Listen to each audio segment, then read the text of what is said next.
Hola, hola. Ay. Buenas tardes. Bienvenidos. Es un placer estar aquí otra vez en estos ciclos. Nada, mucho gusto. Y bueno, ya sabéis que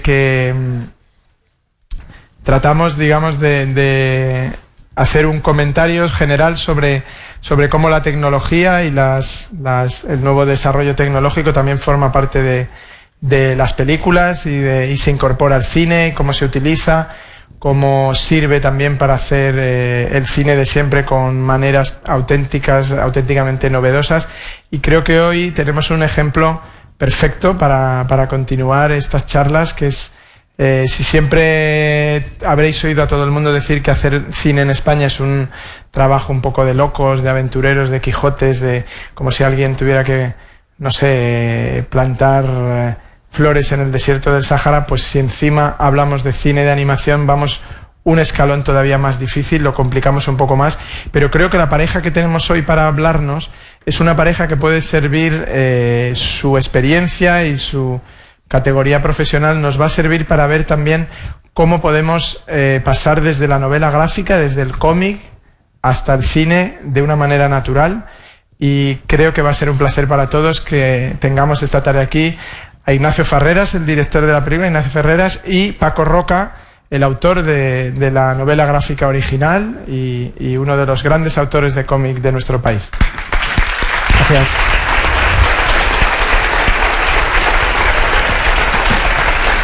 Ignacio y Paco. Como en la vida real no ponen el nombre, lo aclaro. Ignacio y Paco. David. Y bueno, ¿qué tal? Bienvenidos. Gracias. Ni Ignacio ni Paco vienen de Madrid, sino que Paco viene de Valencia. De Valencia. Valenciano. Ignacio vive en Edimburgo desde hace 4 años. Y cómo se es un director español de cine de animación en Edimburgo. ¿Qué más complicaciones has metido en tu vida? Bueno, sí, las vueltas que da la vida, supongo. Que es un poco casual. Yo fui a trabajar a Edimburgo en una película hace unos años. Allí conocí a mi mujer, nos casamos y nos quedamos ahí. Ella es de allí, así que me quedé allí. Pero la verdad es que hace ya mucho que andaba un poco dando vueltas por el mundo, porque yo creo que la animación en España, no lo sé, toda la gente que yo conozco, la animación en España, que más que menos, todos tienen sus historias de éxodo, de salida. Generalmente un año aquí, un año allí, entonces vas dando vueltas y bueno, yo... ¿Y el proyecto que te llevó a Edimburgo era de animación también? ¿Trabajabas? Era de animación, sí, era el ilusionista de Sylvain Chomet. Ajá. Sí, gran película. ¿Y qué hacías en ella? ¿Trabajabas en la parte técnica? Animación. De animador. Bueno, fui allí para hacer storyboard, pero Sylvain trabaja de una forma bastante distinta a otra gente, así que era un proceso que no corresponde realmente a lo que se entiende por storyboard. Y luego pasé a hacer animación. A sufrir ahí mucho. Es una persona, un gran talento, pero una persona... ¿Difícil? Ya empezamos con los peros. Complicada, no difícil. Hizo antes del ilusionista Le Triplet de Belleville, ¿no? Que es esa película que también fue una gran genialidad y un tipo de animación verdaderamente sorprendente, ¿no? Increíble. Sí, no, es algo... La frase nunca visto se usa demasiado, pero realmente Sylvain hizo algo que nunca había sido visto. Sí. Bueno, los que son habituales de las charlas ya saben que haremos una primera parte corta, que es la parte donde las preguntas no tienen ningún interés, son totalmente tópicas, tonterías, y luego ya hay una parte donde hacéis las preguntas vosotros y el nivel sube muchísimo. Eres el telonero. Pero Paco Roca y yo tenemos una pequeña anécdota, que es que hemos trabajado juntos. Sí. Pero nos hemos conocido hoy. Nos hemos conocido hoy, pero colaborábamos en un periódico donde él hacía la ilustración y yo el artículo. Sí. Y era muy humillante de decir compartir la página con él, porque siempre quedaba mejor él. Y Paco, ¿cómo es a mí siempre me llama la atención, ¿cómo empieza? ¿Cómo se construye? ¿Cómo se fabrica un novelista gráfico? ¿Cómo empezaste? ¿Cómo fue tu...? Creo que, imagino, no sé si a ti te pasa lo mismo, pero yo creo que en muchos casos es la selección natural, ¿no? La incapacidad para ser bueno en cualquier otra cosa. Yo, vamos, en el tiempo de colegio, ¿no? Que es cuando uno se forma más o menos como persona, era un negado absoluto para los deportes, para los estudios en general. Entonces intentas buscar algo en lo que te puedas formar como persona y destacar, y sobre todo ligar, ¿no? Que yo creo que es lo que en el fondo mueve a los hombres, y me di cuenta que dibujando podía conseguir desarrollar todas esas facetas en mi vida. Sí. Bueno, es lo que yo creía. Imagínate ahora mi tragedia, no sé dibujar. Bueno, tampoco creas que me sirvió para mucho, me sirvió para hacer el trabajo de clase de muchas chicas. Pero bueno, de ahí a pasar algo más, la verdad es que no. Pero bueno, yo creo que eso es una intención. ¿Y cuándo es el momento en el que te das cuenta de que eso puede ser una profesión, algo más que un mero hobby, una mera afición o una mera habilidad? Fue poco a poco, porque yo empecé trabajando como ilustrador para publicidad y para cosas así, ¿no? Entonces creo que es el camino en el que es más fácil dedicarte a esto del dibujo, porque yo creo que en general vivir de la cultura es complicado y tiene que serlo así, ¿no? Imagino que no todos los que quieren hacerlo pueden conseguir llegar a vivir. Incluso los que llegan a vivir de ello lo hacen compaginándolo con otras profesiones, ¿no? Como hacer spots, no sé, videoclips, artículos de prensa o lo que sea, ¿no? Y en el caso de los ilustradores lo mismo, acabas haciendo ilustración publicitaria. Pero poco a poco te das cuenta de que puedes encontrar tu camino, ¿no? De que lo que cuentas interesa a la gente, crees que por ahí. Pero en mi caso fue como muy poco a poco, ¿no? Empecé, como digo, haciendo publicidad y poco a poco, fines de semana, por la noche y demás, haciendo tus cosas hasta que al final consigues encontrar tu hueco de lectores y poder vivir de esto. Es muy curioso porque la novela gráfica yo creo que se ha convertido además en uno de los géneros más vivos de la literatura, yo creo que sí, de la literatura, sobre todo en el retrato del yo, es decir, ha habido grandes autores que supongo que algunos son tus maestros y que son, digamos, los que más rápidamente consiguen la identificación del lector con ellos mismos, con lo que están contando, hasta niveles muy sorprendentes, y creo que en muchas de tus historias está también eso, ¿no? Sí, yo creo que sí, yo creo que lo que la literatura lleva haciendo muchísimo tiempo, el cómic lo ha conseguido hace muy poco, ¿no? Y es el poder hablar en primera persona de las cosas, ¿no? El cómic prácticamente siempre ha sido género, ¿no? Ha hablado de aventuras, casi siempre de grandes temas, ¿no? Y ahora, en especial con la novela gráfica, empiezas a poder hablar en primera persona, ¿no? De tus vivencias o de cómo ves tú todo esto, ¿no? Entonces, empiezan a haber cosas, incluso se democratiza mucho, ¿no? Hasta ahora tenías que tener un tipo de dibujo determinado, tratar unos temas y demás, y ahora, pues bueno, es como, vale cualquier cosa si lo que cuentes es interesante.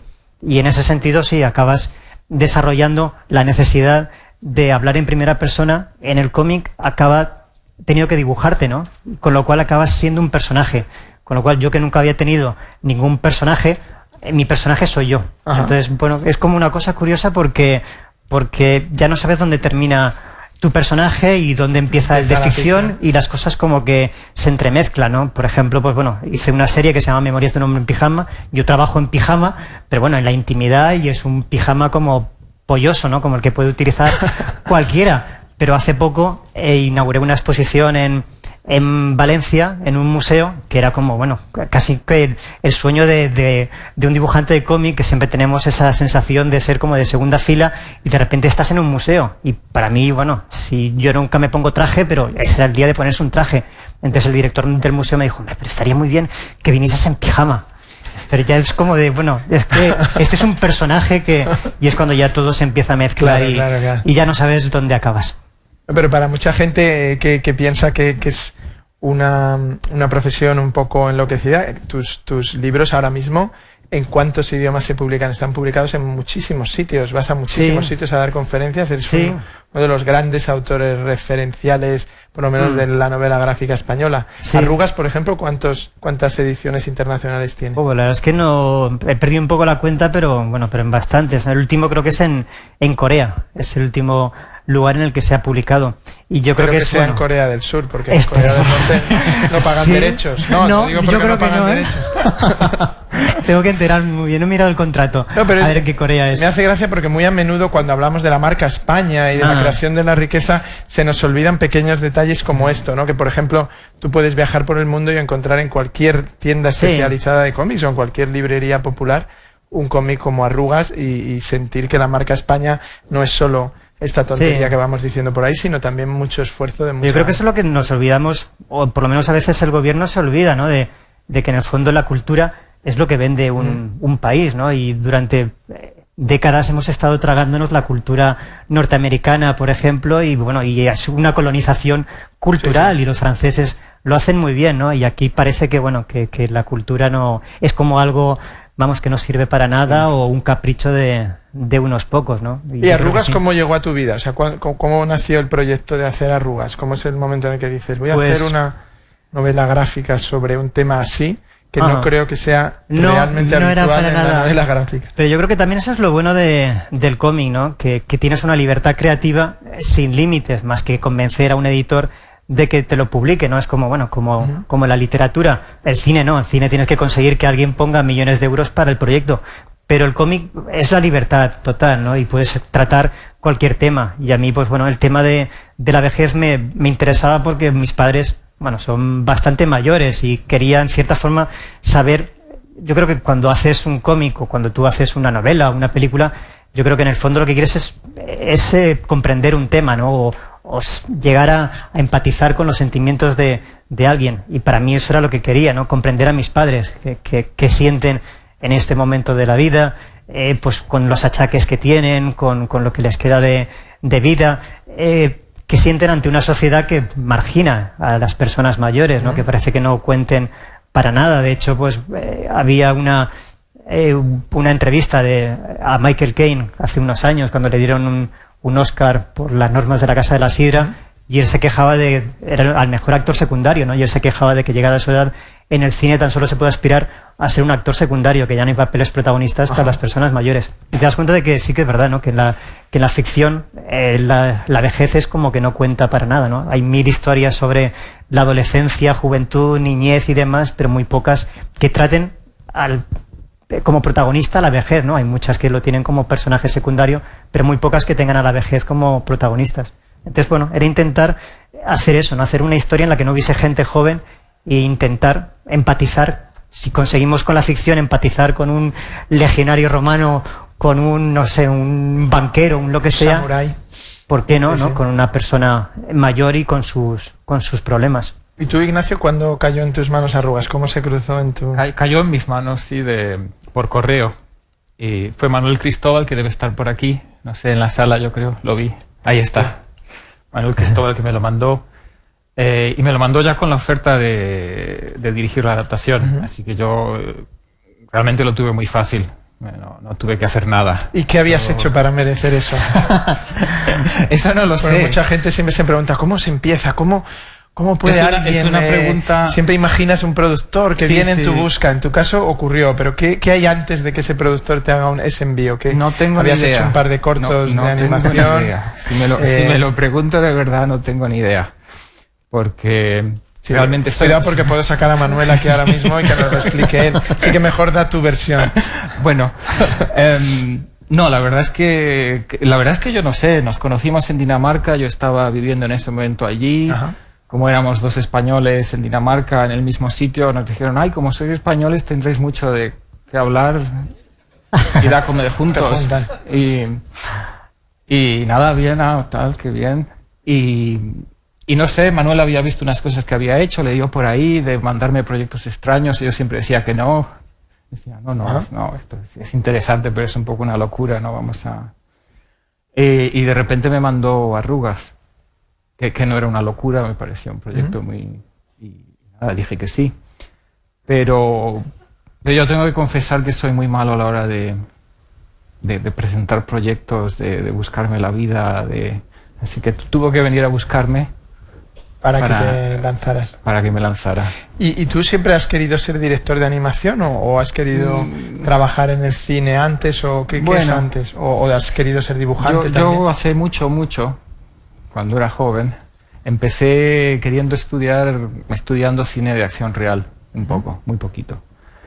Y luego me desvié por ilustración, qué sé yo, quería hacer cómics, ahí la gran frustración de mi vida. Y luego entré en animación un poco. Yo creo que todo el mundo que entra en animación, que yo sepa, que yo conozca, al menos en España, entra siempre por casualidad. Es siempre una historia un poco extraña porque nadie realmente...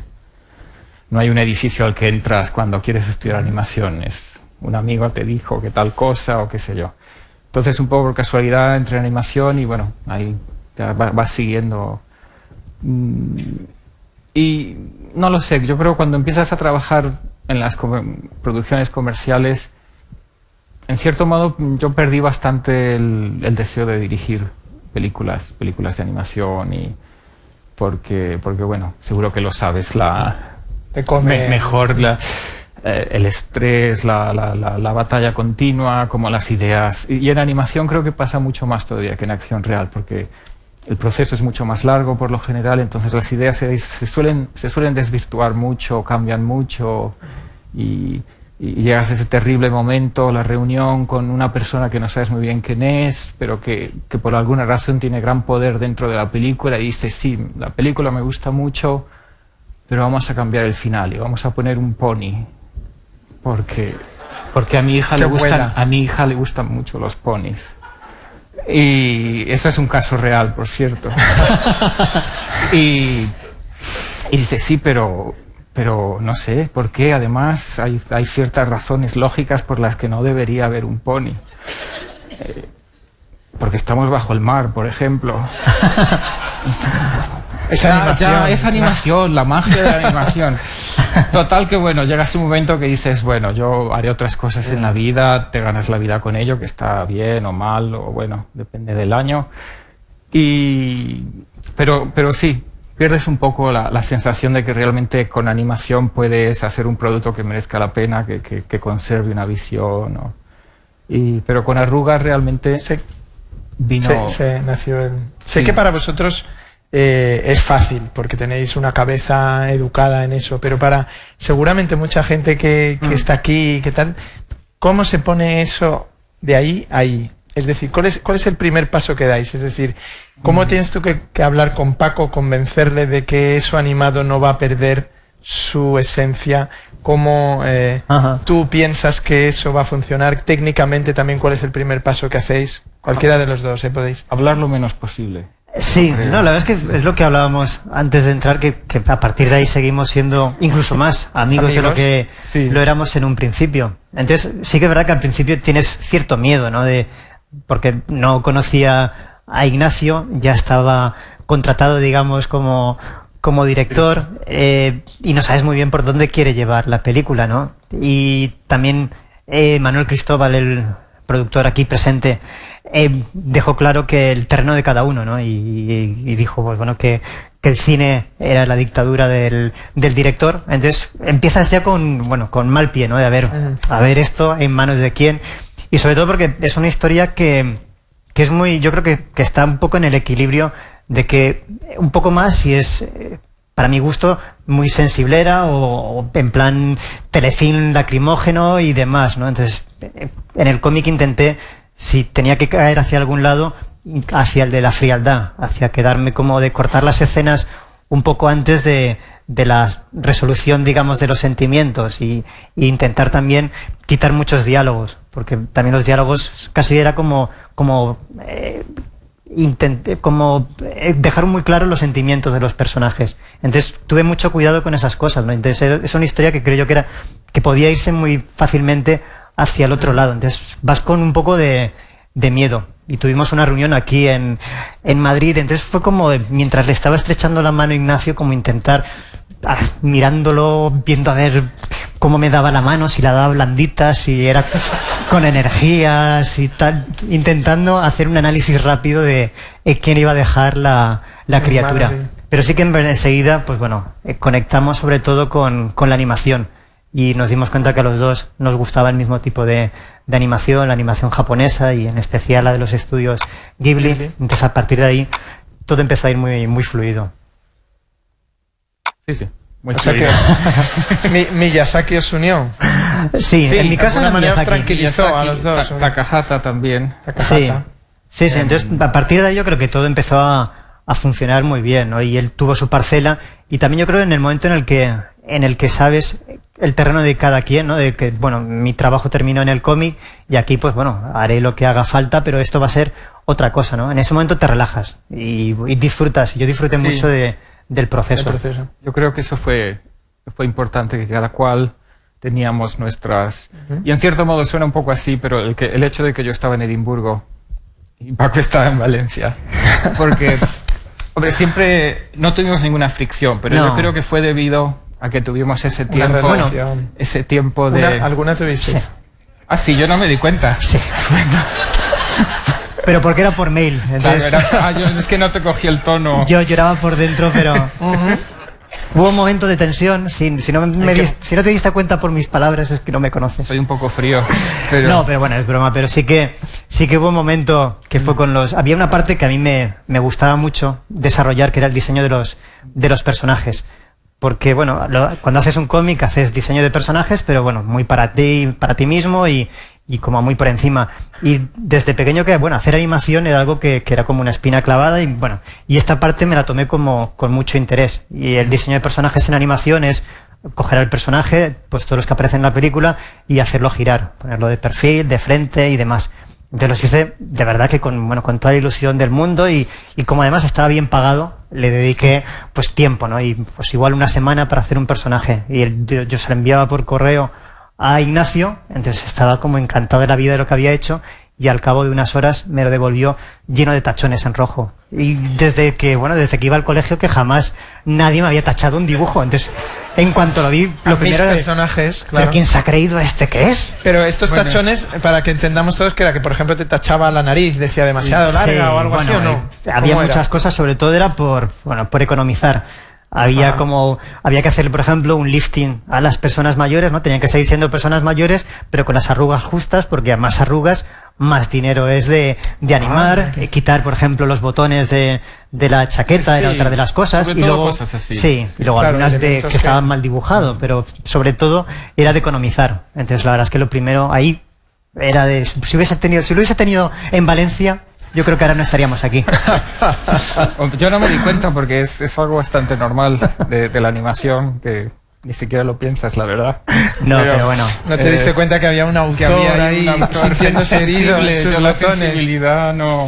Sí. Se pierde rápidamente la sensibilidad en el mundo de la animación, yo creo. Pero... O sea, ¿cuántas arrugas puede tolerar un personaje para no convertirse en una maldición para los animadores? Depende del presupuesto. Ajá.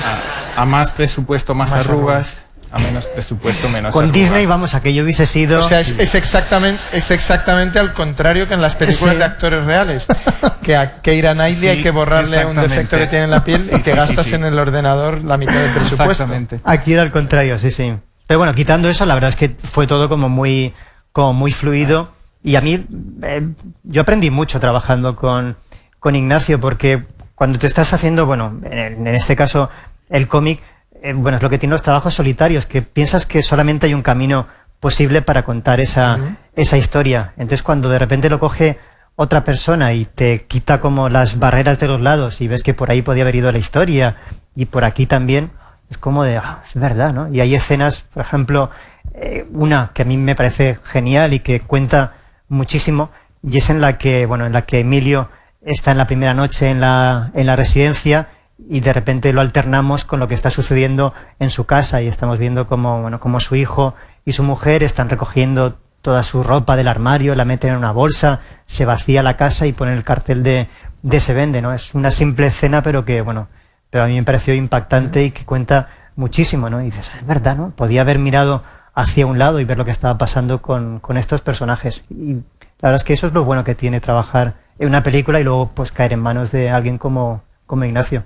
Ignacio, ¿cómo de largo es el proceso? ¿Cómo de largo ha sido el proceso de la película? Pero la animación, una de las cosas que tiene es que el tiempo... Fechas, yo creo que fue 2 años, que luego quizá con medio año más, un poco difuminado, nebuloso, que no sabes realmente cuándo has acabado, pequeñas correcciones y cosas ahí. Pero digamos 2 años realmente, que yo creo que es muy corto para lo que es esto, porque realmente son 2 años del primer boceto, de recibir ese comic book a tener la la película en pantalla.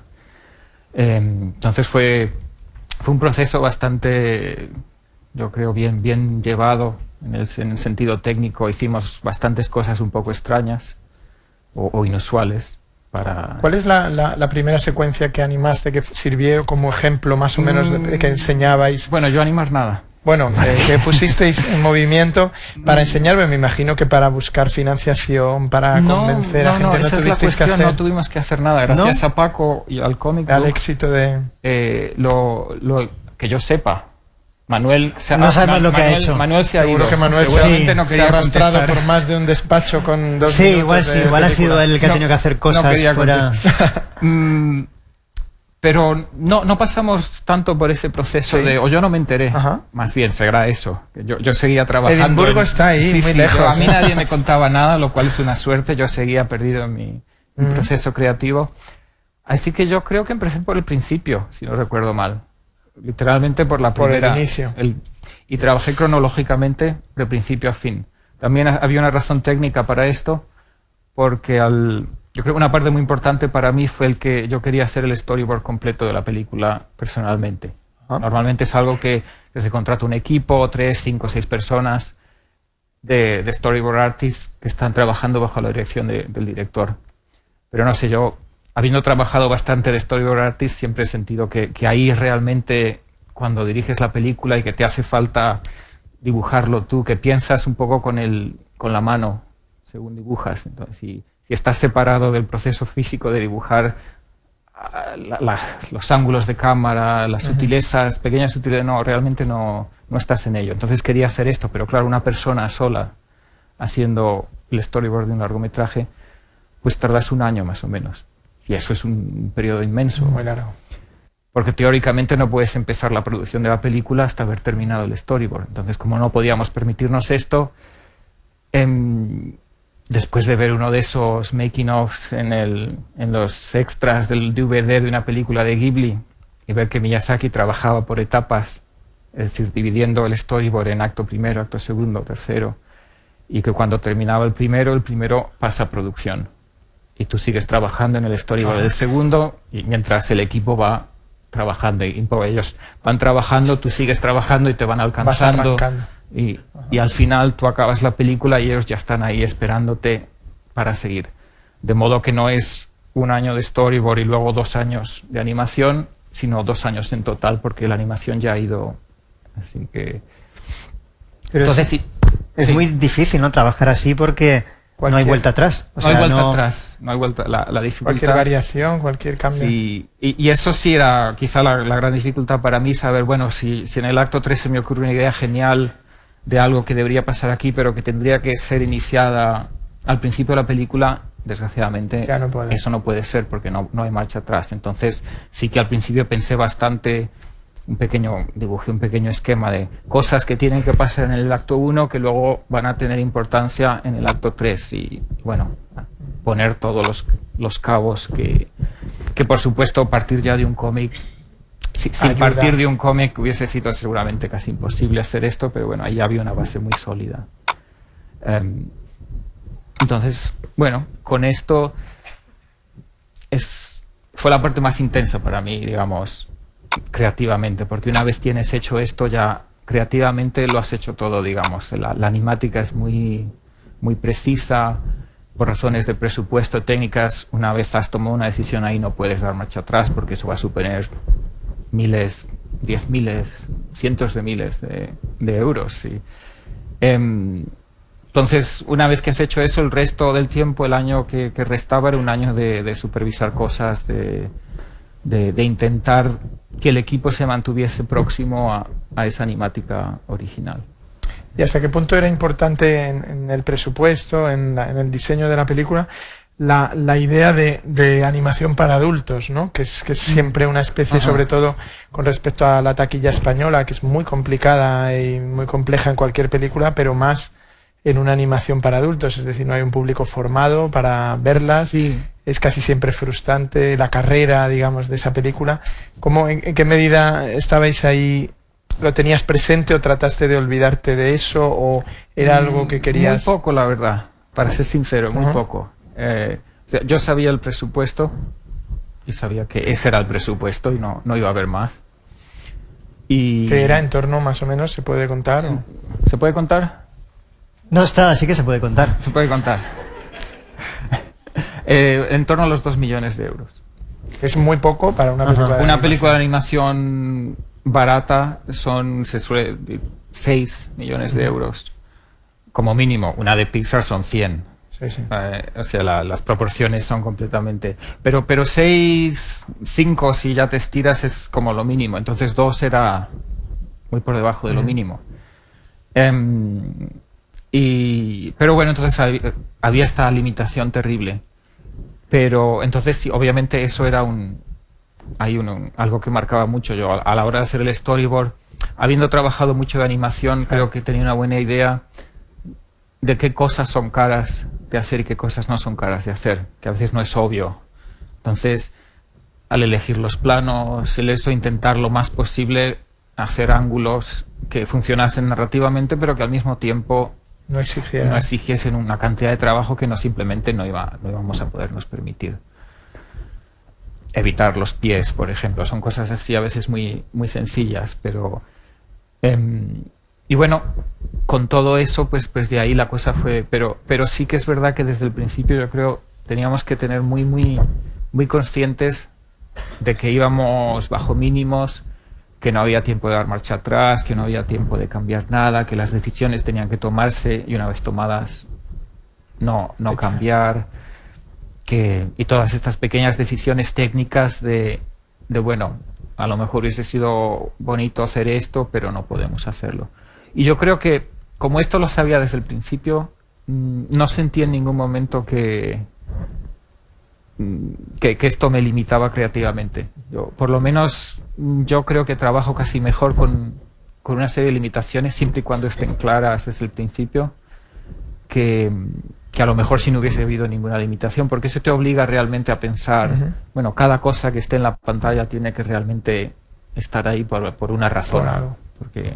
Y tú, Paco, después de esta experiencia y sabiendo que la animación siempre es una tentación, ¿no? Para dibujante, ¿tendrías ganas alguna vez de meterle mano a algo, pues como dar ese salto? Sí que el cine me gusta y bueno, y la animación también. Y yo creo que la animación para adultos es un terreno en el que se pueden contar muchísimas cosas y cosas que a veces no funcionarían del todo o no funcionarían igual en imagen real, como podría ser Arrugas. Pero después de ver el trabajo de Ignacio y lo atacado que estaba de los nervios al final, empieza a estar como... Yo estaba muy tranquilo. Bueno.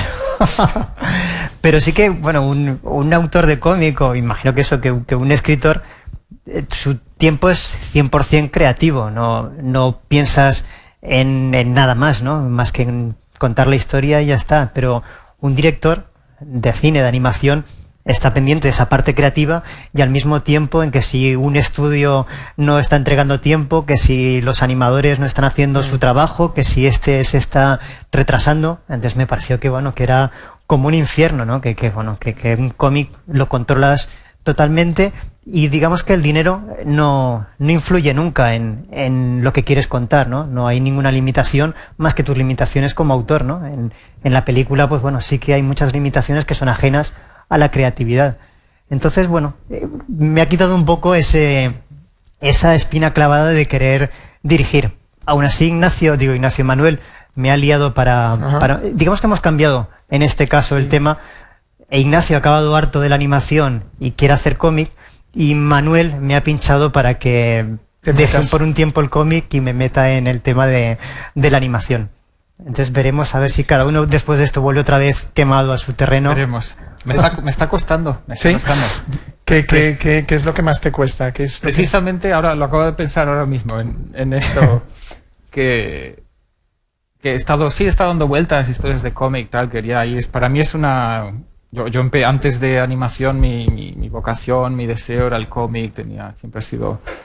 Y ahora me he puesto, digo, bueno, ya soy mayor, en fin, si no lo hago ahora, ¿cuándo? Nunca. Entonces, quería realmente dedicarle un tiempo en serio a ello y estoy un poco allí, pero la verdad es que cuesta, y estoy pensando, cuesta en realidad porque así como en Arrugas tenía limitaciones que me marcaban un poco lo que Con el cómic es verdad, no hay limitaciones. Ajá. Y lo que me está costando es, bueno, podría hacer esto, o esto, o esto. Y no, al fin, me está costando elegir. Normalmente hay algo que me marca un poco el camino. Decir, podría hacer esto o esto, pero esto es muy caro, entonces hacemos eso. Ajá. Mientras que en el cómic realmente Sí, puedes hacer esto- cualquier cosa. Y cómo eso de ¿Cómo te acotas, Paco? ¿Cómo te acotas? consigues? Sí. Y ¿Es la idea, la historia la que te Sí. marca el camino? O Yo creo que es la... Sí, imagino que como todos, ¿no? Tienes una libreta en la que vas apuntando todo, ¿no? Y hojas que vas metiendo ahí y mil ideas, ¿no? Al final nunca podrás hacerlas todas, ¿no? Y las vas dejando ahí. Y esto me encantaría hacerlo. También lo bueno es que hacer un cómic es un proceso largo, ¿no? Que puedes tardar, no sé, 1 año, 2 años en hacerlo. Y durante ese tiempo tienes una parte que es muy creativa en el sentido de, bueno, escribir el guión, hacer el story, eso tienes que estar con toda la cabeza en lo que estás haciendo. Pero tiene también una parte muy larga que es más artesanal, que es dibujar, entintar y colorear, ¿no? Y en todo ese tiempo la cabeza va por otro lado. Entonces tienes mucho tiempo para desarrollar otras historias, ¿no? Entonces todo eso lo vas amontonando. Esto sería genial hacerlo, pero también es verdad que no puedes hacerlo y continúas, ¿no? Y las dejas ahí, se enfrían y luego sí que hay una que es la que perdura, ¿no? Y la que va sobreviviendo y la que de repente empiezas a encontrar coincidencias por ahí, ¿no? Tienes esa idea que has dejado ahí, de repente has leído un artículo que se une con aquello, pues mira, esto también, y de repente alguien te cuenta algo y de todas esas hay una que va, sin que lo quieras, va tomando forma, ¿no? Y al final es esa idea la que te está metiendo prisa de, venga, esta tiene que ser, ¿no? Y también tiene que ser, yo creo que así, ¿no? Algo que realmente te apasione porque es mucho el esfuerzo, ¿no? Que dedicas para una película también, ¿no? Pero para hacer un cómic, pues bueno, son esos 2 años que estás metido en eso, y además un trabajo, pues eso, solitario, que estás ahí, que bueno, que te peleas con tu pareja, que no ves a los amigos, que como que te obsesiona mucho lo que estás haciendo, ¿no? Entonces tiene que ser algo que realmente quieras hacer, ¿no? Por eso yo creo que sería incapaz de hacer otro tipo de cómic, ¿no? Hacer superhéroes o hacer cómic a la francesa, ¿no? Que suele ser de otra forma, ¿no? Para mí los cómics es la necesidad de contar una historia que creo que quiero contar, ¿no? Y para hacer trabajos de encargo hago otro tipo de cosas, ¿no? Pero para mí es como demasiado esfuerzo. Entonces suele ser eso, la idea de la necesidad de contar una historia, lo que te marca. Antes de dar la palabra aquí a nuestros amigos invitados, habitualmente en las películas de animación que es la voz, digamos, o la banda sonora de la película es previa a la finalización del dibujo, últimamente se utiliza mucho a los actores o a la presencia de actores porque, bueno, sirve para identificar las voces, en algunos casos incluso para el diseño de personajes, acercarlo más a un también promocionalmente, son gente que puede hacer la promoción de la película, pueden hacer entrevistas. Yo he visto más entrevistas de Antonio Banderas cuando hace del gato con botas que cuando hace de de empleado de banca en una película, ¿no? ¿Tuvisteis cómo fue ese proceso también de selección de voces, de decisiones? Lo hacemos con actores conocidos, lo hacemos en inglés, lo hacemos en español. Supongo que esas son decisiones importantes, ¿no? Bueno, sí, ese fue un tema bastante complejo y también un poco distinto en Arrugas. Porque tienes razón, lo que dices, en Europa, en América, las películas de animación, la voz siempre se graba antes de la animación y se anima a la voz. Y nosotros no hicimos eso. ¿No hicisteis eso? No, sobre todo por una cuestión técnica. Como te decía, esto de dividir un poco en etapas para hacer todo el storyboard, con este sistema era muy difícil hacer esto. Porque habría que haber llamado a los actores 3 veces, pero 3 veces a lo mejor con 4 meses de diferencia cada vez, con lo cual la consistencia de las interpretaciones no iba a estar ahí. Y bueno, era muy complicado realmente. Y luego también porque te ata mucho tenerla, en cierto modo te da algo, pero por otro lado te ata. Sobre todo a la hora de cambiar líneas de diálogo, de revisar el guión, porque entonces tienes que llamar a los actores para hacer estas líneas adicionales. Entonces lo que hicimos fue... llamarles y pagarles. Sí, llamarles y pagarles. No es solo llamarles. Los actores de doblaje cobran por frase. Sí. Así que en este caso hice yo la banda sonora previa a la animación. ¿Todas las voces? Todas las voces. Sí, no lo has sacado en el DVD, eso como un extra. Es un Pues eso está secreto. muy bien, ¿eh? Pues es como ver una película de Monty Python o algo así, en el que Ignacio hace de mujer, hace de... qué bueno. espero que nunca llegue a conocerse o tendré que cambiarme de nombre y de cara, o no sé. Pero sí, como una maqueta. por puro velocidad de trabajo, simplemente ahí en Edimburgo con el laptop y un micrófono pero eso permitía cambiar las frases y luego se hizo la animación con esa banda sonora, con esos diálogos. También sabiendo que la animación, por presupuesto, por estilo, iba a ser bastante limitada y no iba a tener el grado de sincronización que puede tener una película de Pixar o algo así. Entonces, como no hacía falta ese grado de precisión, podíamos hacer esto. Y luego, con la animación ya acabada, o semi-acabada, porque ahí el tiempo se nos iba pillando, doblamos la película con los actores de doblaje. Entonces ya pudieron venir y todo eso.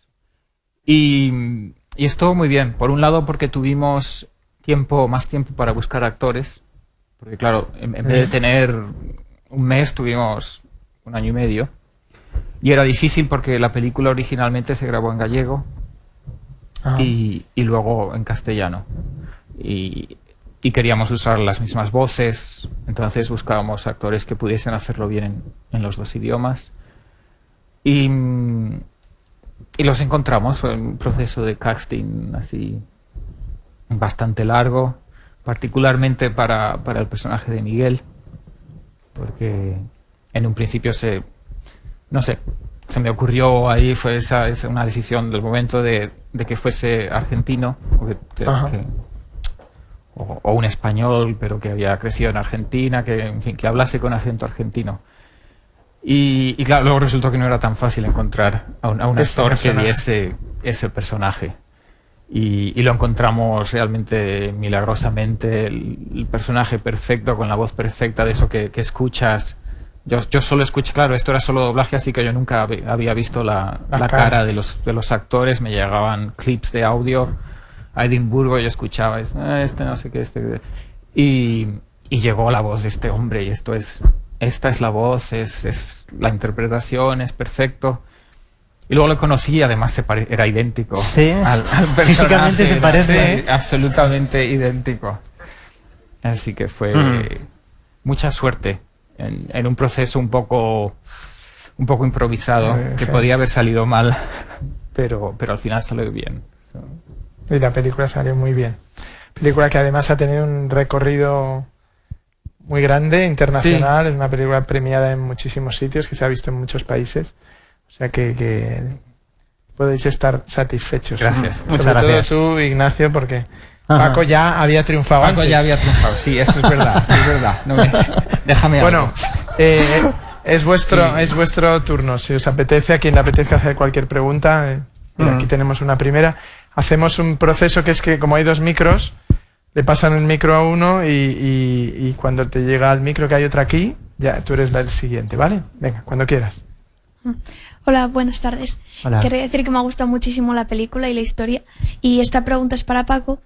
En cuanto a cuando desarrollabas los personajes de la historia, ¿te basabas en personas de verdad? Gente a la que habías conocido, que ibas a lugares para conocer a este tipo de gente. Sí, estuve como cerca de medio año más o menos. Quería que la historia estuviese situada en una residencia de ancianos. Entonces durante medio año estuve visitando. No iba todos los días, pero de vez en cuando iba a las residencias, iba tomando pues apuntes, dibujaba a personajes y iba recopilando historias. Entonces la mayoría son personas que conocí. Lo que pasa es que sí que, bueno, luego juntas muchos, ¿no? Pues todo lo que más o menos veía sobre Alzheimer, pues lo junté en el personaje de Emilio y en el personaje de Modesto. Pero todos más o menos son personajes que... Antonia y Miguel son mis padres, los dos se llaman así y son 2 formas de ver la vejez, ¿no? Una positiva y la otra más negativa. El personaje de Emilio, pues es el padre de un amigo que tenía Alzheimer y era una persona que conocía de toda la vida y para mí, pues ver cómo además era una persona con una gran cultura y con mucha memoria, ¿no? Y verle cómo le afectaba la enfermedad, pues la verdad es que me impresionó bastante, ¿no? Y muchas de las historias de Emilio están sacadas de esta persona. Entonces sí que prácticamente todo lo que cuento es es lo que fui viendo en la residencia. Sí que eso sí que vas uniendo, ¿no? Como digo, diferentes personajes para construir uno solo. Muchas gracias. De nada. Aquí tenemos. Aquí. Hola. Bueno, primero decir también, al nivel de la película, yo creo que nos toca a todos.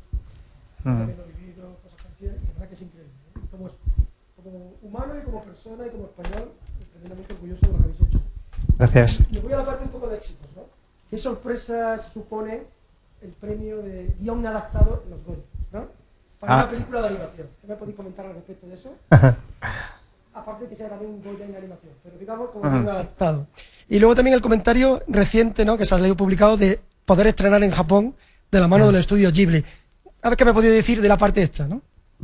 Bueno, me encargo yo si quieres de los Goya, que tú no fuiste. Yo no fui. Es que no tenía el, ¿cómo se llama? El smoking este. Sí, bueno, la verdad es que mira, lo del smoking también. Los Goya son muy laxos, ¿eh? O sea, se ¿sí? permite... Vaya, pues eso no nos lo habían dicho. dicho. A mí me asustaron y dije, Sí, no, mejor no voy. lo hacen, pero luego... Sí, yo la verdad es que nunca llevo, no llevo traje jamás en la vida. Entonces, en un programa de estos de radio, me preguntaban, bueno, ¿y vas a ir a la ceremonia de los Goya, que estás nominado? Entonces hice un llamamiento que yo lo había oído para otras cosas, ¿no? Pues para pedir un riñón, un corazón y demás. Entonces dije, bueno, pues si algún modista quisiera regalarme un traje, algún modisto, alguna...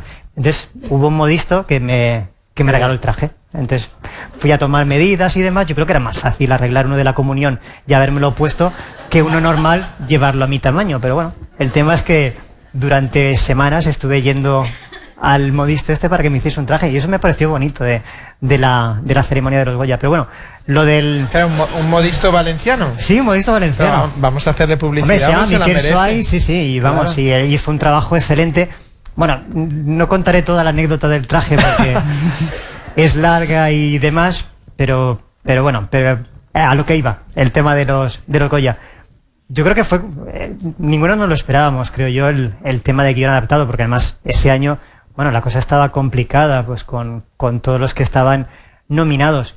Entonces yo creo que imagino que para los Goya es un premio más y bueno, y para muchos de los que estaban nominados, pues perderlo tampoco igual les causó un drama o lo que sea, pero yo creo que era un paso más, ¿no?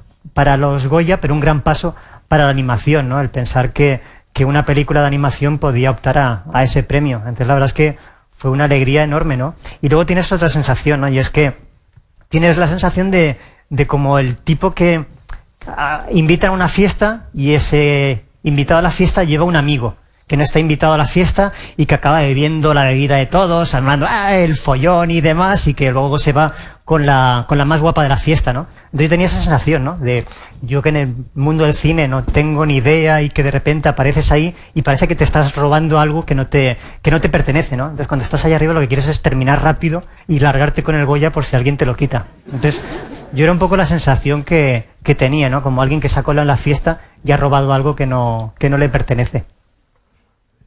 ¿Y esto de Ghibli, del estreno japonés? Antes te cuento que yo lo vi, no encontré forma de verlo desde Edimburgo, entonces mis padres lo estaban viendo en televisión y yo por Skype lo estaba viendo a través de Skype en directo. Este ciclo trata precisamente de eso, de la tecnología. Pues hay una combinación tecnológica realmente impresionante. Hombre, estaba un poco pixelado a veces como pasa y se quedaba un poco colgado.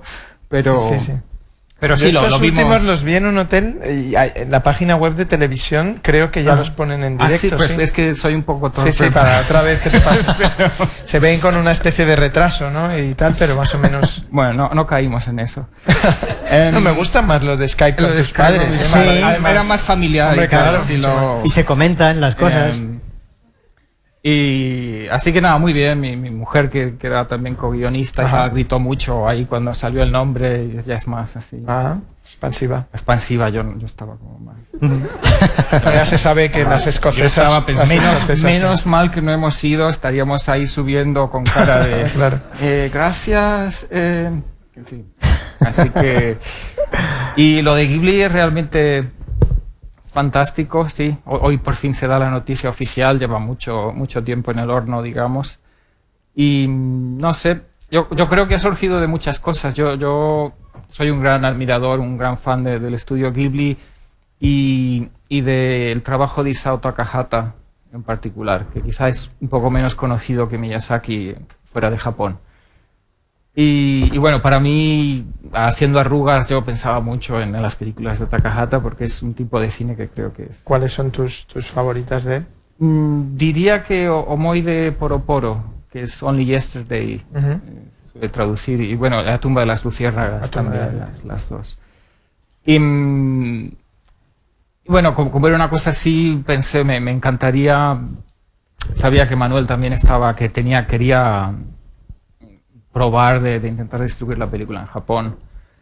Entonces yo pensé, me encantaría mandarle una copia de la película a Takahata a nivel personal, diciendo simplemente con una carta en japonés lo mucho que admiro su cine y bueno, esto no es lo mismo, pero como homenaje, modesto homenaje. Y bueno, así lo hicimos. Manuel subtituló la película en japonés, también ya con vistas a eso, sí que le pudimos mandar la película. Pero en un principio era una cuestión más personal, porque Ghibli realmente no es una distribuidora, no es un estudio que alguna vez han hecho, pero muy excepcionalmente, distribuir una película que no sea suya de producción.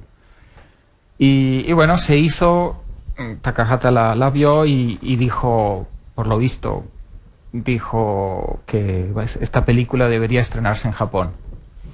Y a raíz de ese comentario, de ese interés, pues se puso en marcha todo el mecanismo y esto hace muchos meses y luego ha sido un largo proceso hasta concretizarse. Así que hoy por fin se da la noticia. Pero sí, para mí, por muchas razones, porque distribuir la película en Japón es algo difícil, de animación especialmente, porque ellos tienen un mercado que es autosuficiente completamente de animación. Pero que sea de mano de Ghibli, que sea de esta forma, pues para mí es muy especial. Qué bien. Tenéis que mandárselo además al ministro de Hacienda japonés, ¿no? Que hace poco hizo las declaraciones de que lo que los viejos tienen que hacer es morirse cuanto antes, ¿no? Tipo, es como el Montoro japonés, un poco, ¿no? Sí, sí. Una especie de... El Harakiri. El Harakiri. Sí, pues yo le mandaría una copia, vamos, sin dudarlo, para que entienda que son solo seres humanos, que tampoco hay que tenerles esa manía. ¿Más preguntas? ¿Alguna más? ¿Por aquí? Aquí tenemos una, primera fila. Gracias. Hola, buenas tardes. Hola. Para mí ha sido un placer ver por segunda vez la película. La vi el año pasado, en verano. Y en esta ocasión, pues muchísimo más especial, porque yo conozco a Ramón, yo trabajo en la residencia donde él vive y es que es igual, igual. Y bueno, pues siempre la residencia llena de anécdotas, de gente muy especial. Y bueno, tengo una curiosidad, una pregunta que haceros, que es que no sé si ya viene de tu cómic, Paco, o si surgió cuando hacíais la preparación al largometraje, ¿no? Es el guiño que hacéis a las marcas gallegas, Larsa, Cabreiroa, Zara, y tengo ahí se lo tengo que preguntar. Y si eso aportó alguna ayuda económica por parte de ellas. Muchas gracias. Ignacio. Manuel. Como no está Manuel, puedes hablar. Claro, hay que hablar. Claro, hemos pasado por encima de la productora de esta película, que es muy importante en el proceso. Porque no sé muy bien. Una productora gallega que hace animación desde hace tiempo. ¿El product placement es legal o ilegal en España? Es legal. Entonces, en la televisión tiene sus límites, pero era un poco de product placement. Exactamente qué conseguimos de ellos, yo no sabría decirte. Manuel algo conseguiría. Manuel algo conseguiría para sacar adelante Arrugas, que en fin, toda ayuda fue necesaria y hasta el último euro ahí hacía falta. Y así que hubo parte de eso, por qué negarlo.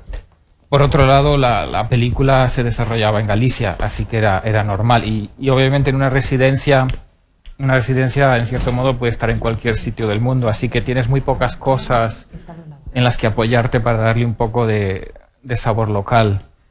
Entonces también eso era cuestión de hacer un poco prominente, pues, es el agua de Galicia, estas cosas, para que, bueno, aunque es una un espacio universal, una zona así, pero que por lo menos tuviese esa pequeña conexión, que no fuese completamente...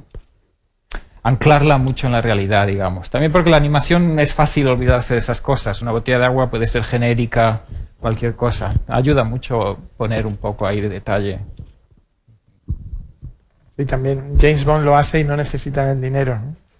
Va siempre con sus relojes, los BMWs que destrozan y tal. Hacen. Claro, lo que pasa es que invertir... Ellos tienen más ventajas que nosotros porque las marcas están deseando colocarse en esto. Hay que convencerlas más bien, ¿no? Claro, además siempre es más molón aparecer una película de James Bond que una película de ancianos, ¿no? Sí. No vende tanto. No vende tanto, pero... A la larga, todos somos ancianos y muy pocos somos James Bond. Sí, ahí está. Está reservado a 2 o 3 solo. ¿Alguien más que no se quede con ganas nadie? Porque os aseguro que es una oportunidad de las que se dan pocas veces de tener a 2 personas, además de 2 distintas piezas en este proceso, tenerles juntos y que puedan hablar. Sí, hola, hablando un poco de tecnología.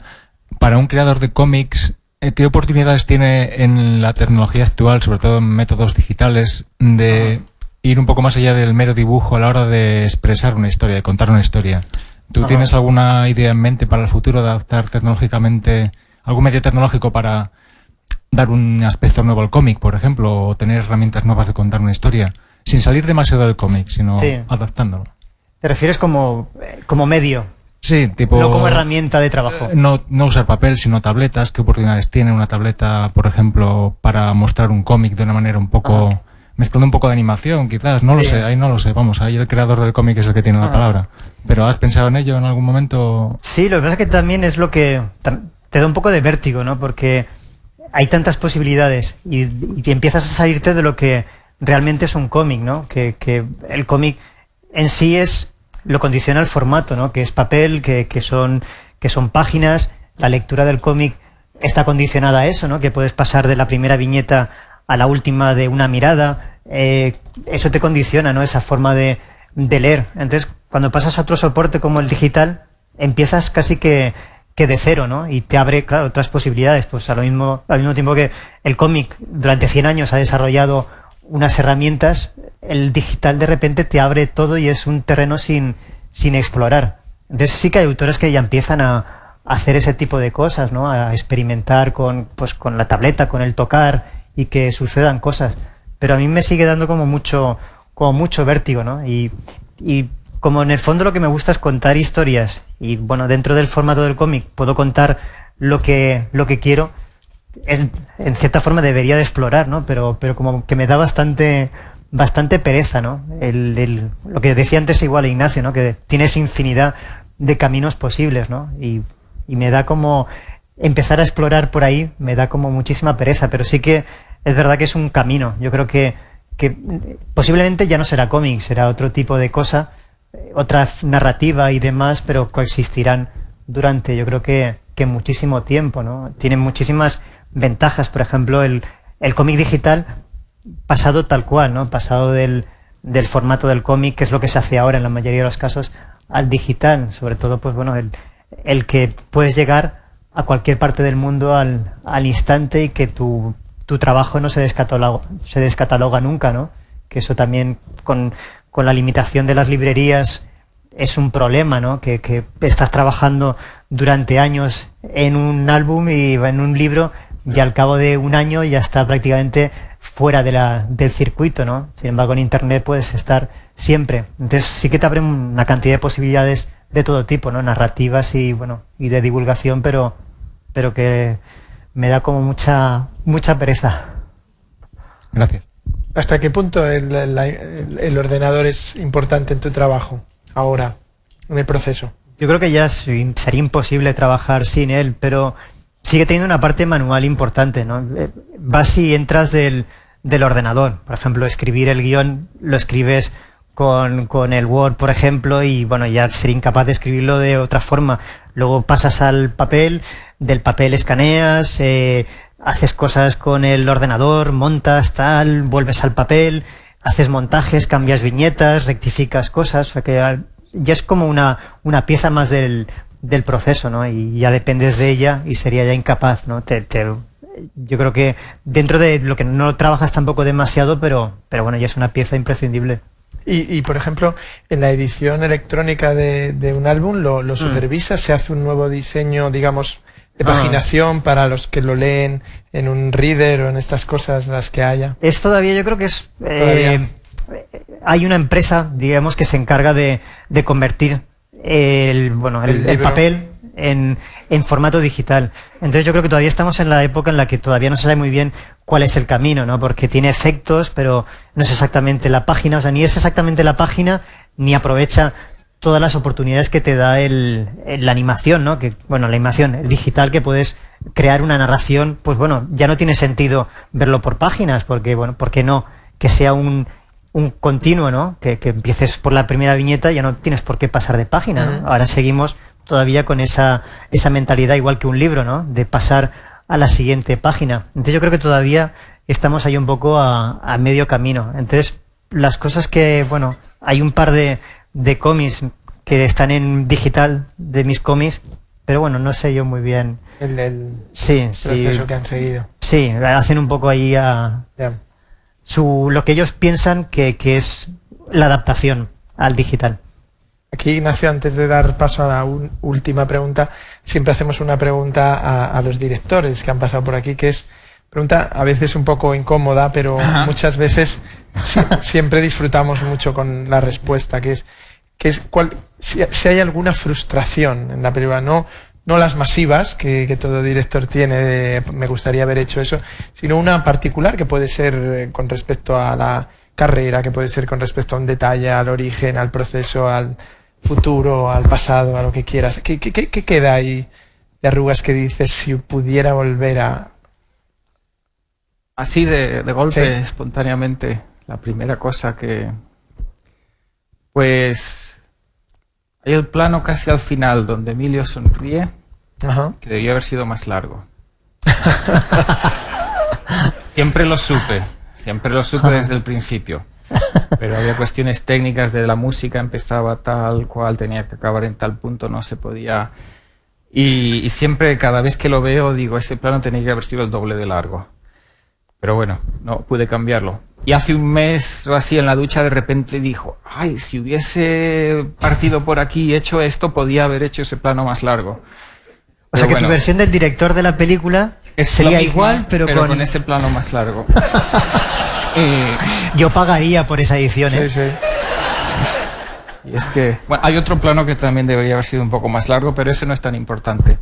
Pero este sí si te sirve de consuelo, una vez cuando vivía yo en Los Ángeles estuve en el despacho de Billy Wilder y entonces ya en un momento dado le confesé que para mí El apartamento era la película perfecta y que siempre es muy incómodo decirle esto a alguien y tal, para mí es perfecta. Entonces él me dijo, no, tranquilo, dice, es de las pocas que cuando me ducho no cambiaría la película entera. La ducha tiene algo. Sí, tiene algo, sí. No siempre te estás duchando y dices, ¿por qué hace 10 años hice aquello? Exactamente, sí. Bueno, pues hay tiempo, si os parece, para una última, si alguien se atreve a hacerla, ahí la tenemos, venga.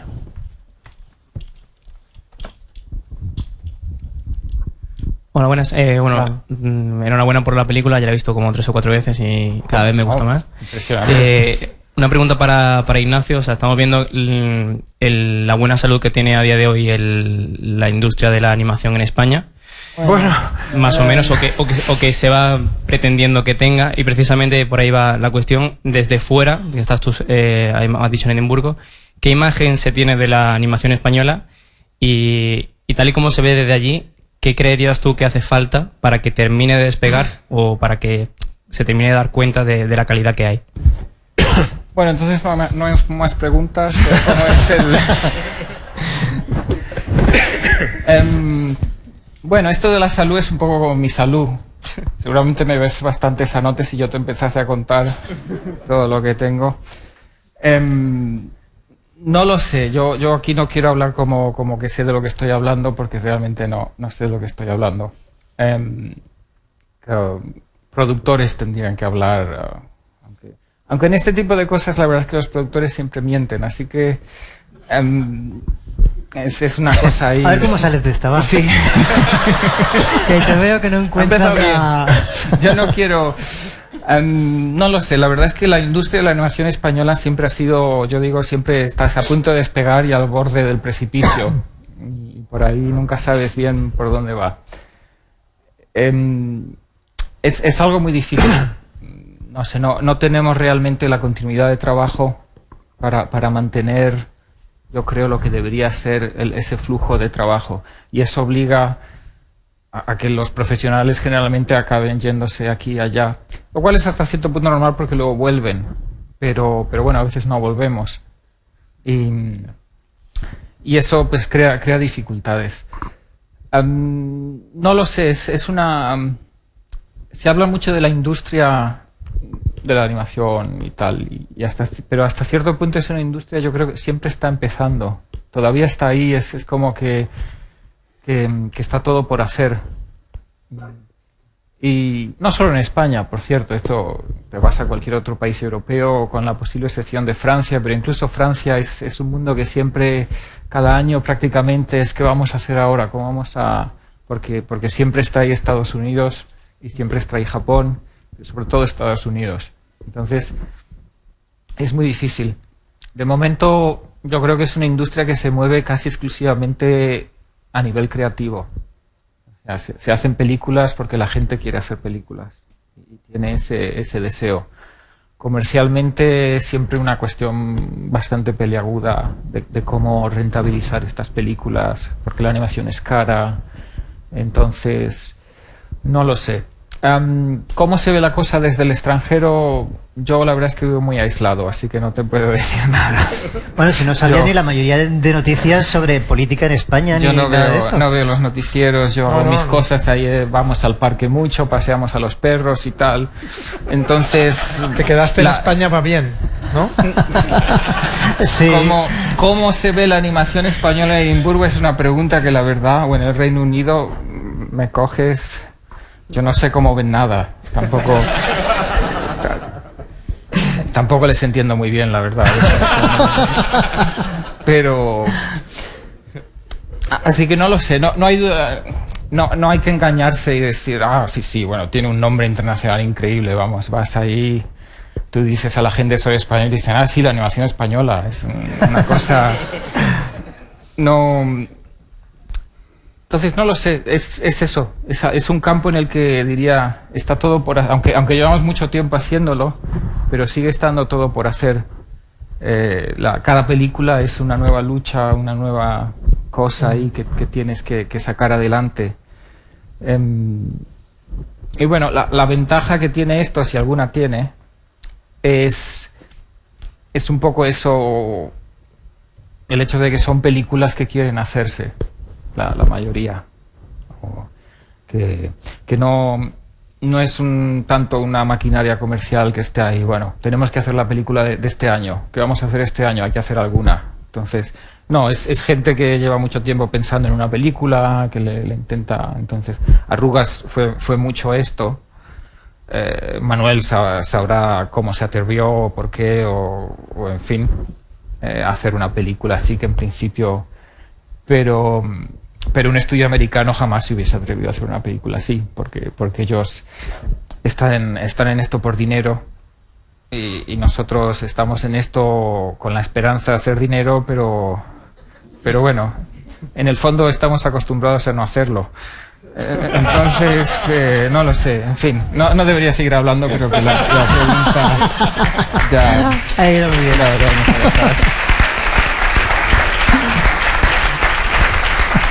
Bueno, yo creo que Ignacio ha dado en varias claves fundamentales sobre este asunto con su respuesta. Especialmente por animarle, solo le quiero decir que el Reino Unido tampoco está tan unido como parece. No. Bueno, ya ves que yo vivo en Escocia. Exacto, en Escocia especialmente. Pero sí que es verdad que creo que además hoy ellos dos son la demostración, como han sido otros casos, de que el talento existe, la creatividad existe, la pasión, las ganas de hacer cosas existe, y lo que estamos esperando y lo que tenemos que seguir peleando por conseguir es que haya un tejido industrial que también llegue a los espectadores, porque Arrugas es una película que han visto demasiadas pocas personas. cuando se estrena, y que al final el cine es un objeto que se sostiene en el apoyo del espectador y que eso hace fundamental. No vamos a empezar a hablar de las distribuidoras. No vamos a empezar a hablar de las dificultades para llegar a las pantallas, para estrenar, para etcétera. Pero sí, pero es curioso porque creo que estas charlas sirven también, aparte de para que nos familiaricemos con la gente que hace las películas como gente normal, que se levanta por la mañana y quiere hacer una cosa y no como extraterrestres o gente que tiene la vida resuelta, sino que trata de resolverla mientras lo hace. Pero creo que ha sido interesante también escucharles hablar de gente a la que admiran y sorprenderse pues de que para ellos Tajamoto y Miyazaki son más importantes de lo que mucha gente considera. Takahata y Miyazaki y Takamoto. Una ofensa, vas a tener que cortarte esto. Me voy a cortar el dedo como en el chiste. ¿Sabéis el chiste? Es que aquí también una cosa que hago es que cuento siempre chistes sobre... Es que el chiste no lo voy a contar pero es demasiado sangriento.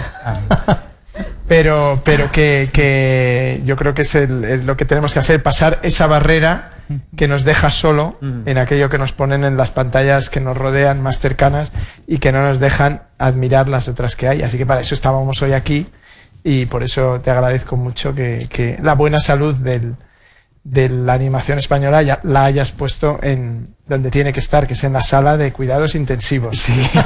Muy distinta como el lince ibérico. Aquí intentamos cuidarlo y además os agradecemos, por supuesto, la presencia a vosotros dos. Ha sido un placer escucharos, yo he aprendido un montón, he disfrutado un montón y creo que a la gente que viene también. Y por supuesto agradecer a Telefónica, que una vez más nos ha prestado esta maravillosa sala y ha organizado este maravilloso encuentro, que es tan bonita la sala que a veces dan ganas de quedarse, ¿no? Sí, me voy a quedar aquí. Por eso alargamos mucho esto siempre. Muchas gracias y hasta el próximo día. Vale, gracias.